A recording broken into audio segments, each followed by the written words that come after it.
মেয়েটি যখন জন্মেছিল তখন খুব রূপ নিয়ে জন্মায়নি।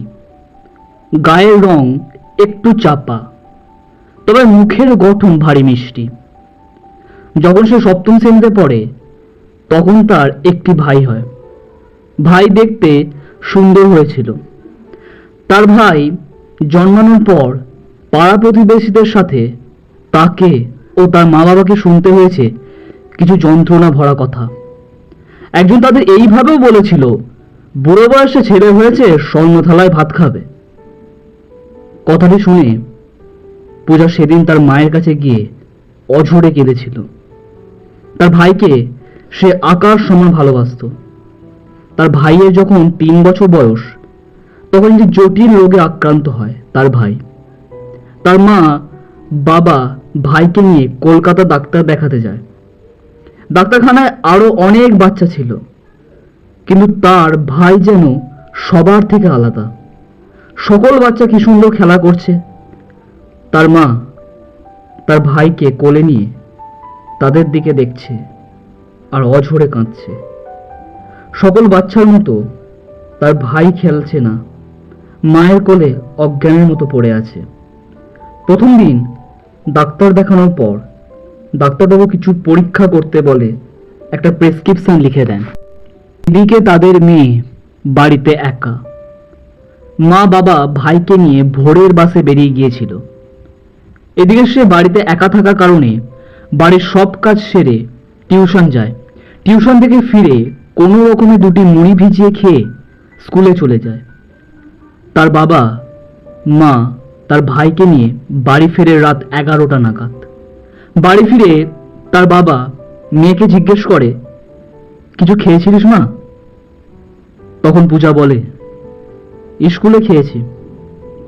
মেয়ের মুখের দিকে তাকিয়ে বুঝতে পারে সারাদিন তার অনেক কষ্ট হয়েছে।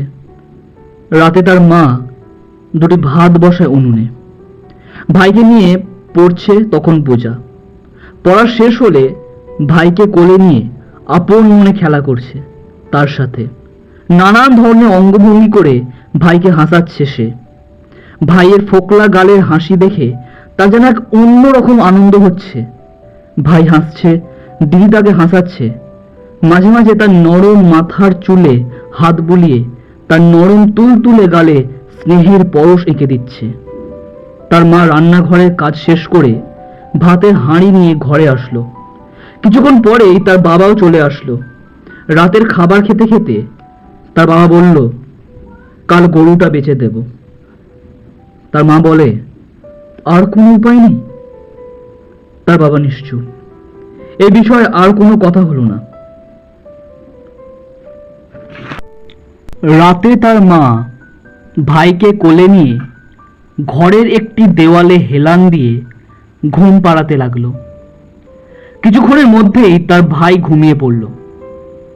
তবে তার মা সেখান থেকে ওঠার অনুমতি পেল না। উঠতে গেলেই তার ভাই জেগে যেত। ফলে সারা রাত তাকে এইভাবেই নিত তার মা। পরদিন সকালে বেলা 9টা নাগাদ ব্যাপারী এলো।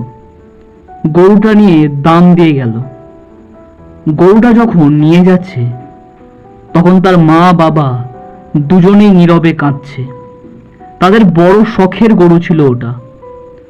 রোজ রাতে একটা করে মশা মারার ধূপ দিয়ে আসতো তার বাবা গোয়ালে, যাতে গরুটাকে মশা না কামড়ায়। পরদিন ভোরের বাসে করে পূজার বাবা মা তার ভাইকে নিয়ে পরীক্ষা করতে যায় কলকাতায়। ছেলেকে ঘুম পাড়িয়ে পরীক্ষা শুরু হয় মাথার। কিন্তু একটু খানিক পরেই তাদের ছেলে জেগে যায়। আশেপাশে অচেনা লোক দেখে কাঁদতে থাকে। তারা ফিরে আসে। আবারও পরদিন সকালে ছেলেকে নিয়ে পরীক্ষা কেন্দ্রে যায়। এবার আর তারা অসফল হয়ে ফেরে না। ডাক্তার সব রিপোর্ট দেখে তাদের বলে, ভয়ের কোনো কারণ নেই, জ্বর সর্দি থেকে এসব হচ্ছিল। কিছু ওষুধ লিখে দেন। তার মধ্যে একটি ওষুধ ছিল যেটা টানা 1 মাস খাওয়াতে হতো। তারা বাড়ি ফিরে আসে। এদিকে তাদের মেয়ে স্কুল থেকে কিছু খেয়ে আসে, ভিজানো মুড়ি খেয়ে স্কুলে যায়। একদিন তার বাবা অনেক রাত পর্যন্ত একটি দোকানের সামনে বসে আছে। একজনের সাথে টাকা পাবে, যা দিয়ে ছেলের ওই ওষুধটা নিয়ে যাবে। অনেক রাত হয়ে গেলেও সেই লোকটি আসে না। ওষুধের দোকানের সামনে বসেছিল তার বাবা।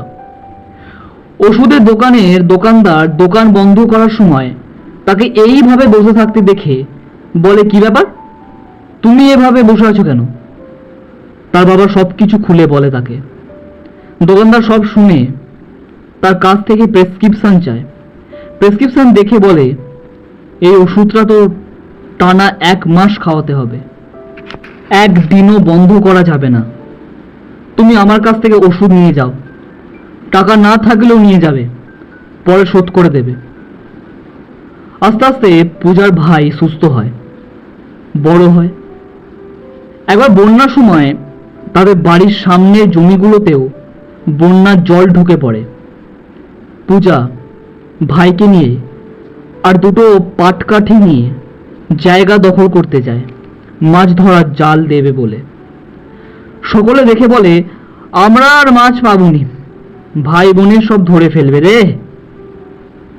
পূজার ভাই বড় হয়ে সবার কথা অতটা শুনতো না। দুপুরে ভাত খেয়ে খেলতে বেরোলে তার মা ডাকতো, সে পাত্তা দিত না। তবে তার দিদি একবার ভাই বলে রাগী গলায় ডাকলে সে এক দৌড়ে চলে যেত। ছোটবেলায় শাকসবজি অতটা খেত না সে। পূজা ভাইকে পাশে বসিয়ে শাকসবজি মেখে খাইয়ে দিত। দিদিকে না করার সাহস পেত না। কলেজ গেলে ভাইয়ের জন্য কিছু খাবার কিনে আনতো যখন তার কাছে টাকা থাকতো। দিদির সাথে ঝগড়া হলে কিছুক্ষণ হয়তো মন খারাপ করে থাকতো, আবারও দুপুরে দিদির মাথা টিপে দিত পরম যত্নে। আস্তে আস্তে পূজার ভাই বড় হলো, পূজার বিয়েও ঠিক হয়ে গেল। দেখতে দেখতে বিয়েও হয়ে গেল। বিদায়ের দিন পূজা কাঁদছে, আর ভাই ঘরে এসে বালিশে মুখ গুজে চোখের জল ফেলছে। যাওয়ার সময় তার দিদি তাকে জড়িয়ে ধরে অঝরে কাঁদছে। সকলে দেখছে ভাই বোনের ভালোবাসা। তারা চলে যায়, তখনও যেন তার ভাইয়ের চোখের জল থামতে চাইছে না। পৃথিবীতে ভাই বোনের সম্পর্ক এমন একটা জিনিস যেটা ভাষায় প্রকাশ করা যায় না। গল্পটি যদি ভালো লাগে একটি লাইক করতে একেবারে ভুলো না। আর রিতম অল্টার স্টোরি চ্যানেলটি সাবস্ক্রাইব করে পাশে থাকা বেল আইকনটা প্রেস করে দাও এরকম আরও নতুন নতুন গল্প পেতে।